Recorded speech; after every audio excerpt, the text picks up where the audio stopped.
ദൈവനാമത്തിന് മഹത്വം ഉണ്ടാകട്ടെ. പൗലോസ്ലീഹ കൊറിന്തോസിലെ സഭയ്ക്ക് എഴുതിയ ലേഖനം 3-ാം അധ്യായം 10 മുതലുള്ള തിരുവചനങ്ങൾ. എനിക്ക് നൽകപ്പെട്ട ദൈവകൃപയനുസരിച്ച് ഒരു വിദഗ്ധ ശില്പിയെപ്പോലെ ഞാൻ അടിസ്ഥാനമിട്ടു, മറ്റൊരുവൻ അതിന്മേൽ പണിയുകയും ചെയ്യുന്നു. എപ്രകാരമാണ് താൻ പണിയുന്നതെന്ന് ഓരോരുത്തരും ഗൗരവപൂർവ്വം ചിന്തിക്കട്ടെ. യേശുക്രിസ്തു എന്ന അടിസ്ഥാനം സ്ഥാപിക്കപ്പെട്ടു കഴിഞ്ഞു. അതിനു പുറമെ മറ്റൊന്ന് സ്ഥാപിക്കാൻ ആർക്കും സാധിക്കുകയില്ല. ഈ അടിസ്ഥാനത്തിന്മേൽ ആരെങ്കിലും സ്വർണമോ വെള്ളിയോ രത്നങ്ങളോ തടിയോ പുല്ലോ വൈക്കോലോ ഉപയോഗിച്ച് പണിതാലും ഓരോരുത്തരുടെയും പണി പരസ്യമാകും. കർത്താവിൻ്റെ ദിനത്തിൽ അത് വിളംബരം ചെയ്യും. അഗ്നിയാൽ അത് വെളിവാക്കപ്പെടും. ഓരോരുത്തരുടെയും പണി ഏത് തരത്തിലുള്ളതെന്ന് അഗ്നി തെളിയിക്കുകയും ചെയ്യും. ആരുടെ പണി നിലനിൽക്കുന്നുവോ അവൻ സമ്മാനിതനാകും. ആരുടെ പണി അഗ്നിക്കിരയാകുന്നുവോ അവൻ നഷ്ടം സഹിക്കേണ്ടി വരും. എങ്കിലും അഗ്നിയിലൂടെ എന്നവണ്ണം അവൻ രക്ഷ പ്രാപിക്കും. നിങ്ങൾ ദൈവത്തിൻ്റെ ആലയമാണെന്നും ദൈവാത്മാവ് നിങ്ങളിൽ വസിക്കുന്നുവെന്നും നിങ്ങൾ അറിയുന്നില്ലേ? ദൈവത്തിൻ്റെ ആലയം നശിപ്പിക്കുന്നവനെ ദൈവവും നശിപ്പിക്കും. എന്തെന്നാൽ ദൈവത്തിൻ്റെ ആലയം പരിശുദ്ധമാണ്, ആലയം നിങ്ങൾ തന്നെ.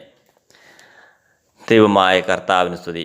പ്രിയമുള്ളവരെ, കർത്താവായ ദൈവത്തിൻ്റെ ആലയം പണിയുന്നത് എപ്രകാരം എന്ന് കർത്താവ് ഇവിടെ വിവരിച്ചു തന്നിരിക്കുന്നു. നാം ആകുന്ന ഹൃദയമാകുന്ന ആലയം, പരിശുദ്ധാത്മാവിൻ്റെ വാസസ്ഥലമായിരിക്കേണ്ട ആലയം നാം എങ്ങനെയാണ് പരിപാലിക്കുന്നത്? സ്വർണവും വെള്ളിയും വിശിഷ്ട വസ്തുക്കളും നിറച്ച് ദൈവത്തിന് യോജിച്ച വിധമാണോ? അതോ തിന്മയും അസൂയയും കുശുമ്പും ദേഷ്യവും അഹങ്കാരവും സർവ്വവിധ തിന്മകളും ദൂഷണങ്ങളും കൊണ്ട് നിറച്ചാണോ നമ്മുടെ ആലയമാകുന്ന ഹൃദയം സൂക്ഷിക്കുന്നത്? നമ്മുടെ പണി എപ്രകാരമാണ് എന്ന് ദൈവം നമ്മളോട് ചോദിക്കുന്നു.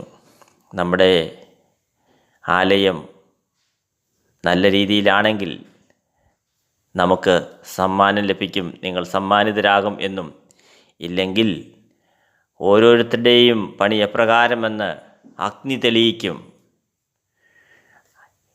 അഗ്നി ഇരുമ്പിൻ്റെ സ്വഭാവം തെളിയിക്കുന്നത് പോലെ എന്ന വചനം പോലെ ഇവിടെയും അഗ്നിയിലൂടെ എല്ലാം വെളിവാക്കപ്പെടുമെന്നും അഗ്നിയിലൂടെ എന്നവണ്ണം രക്ഷപ്പെടുമെന്നും കർത്താവ് ഇവിടെ പറയുന്നു. നമുക്ക് നമ്മുടെ ശരീരമാകുന്ന ആലയം, ദൈവത്തിൻ്റെ ആലയം നല്ല രീതിയിൽ പണിയാൻ പ്രയത്നിക്കാം. ദൈവം നിങ്ങളെ എല്ലാവരെയും സമർത്ഥമായി അനുഗ്രഹിക്കട്ടെ. പിതാവിൻ്റെയും പുത്രൻ്റെയും പരിശുദ്ധാത്മാവിൻ്റെയും നാമത്തിൽ ആമേൻ.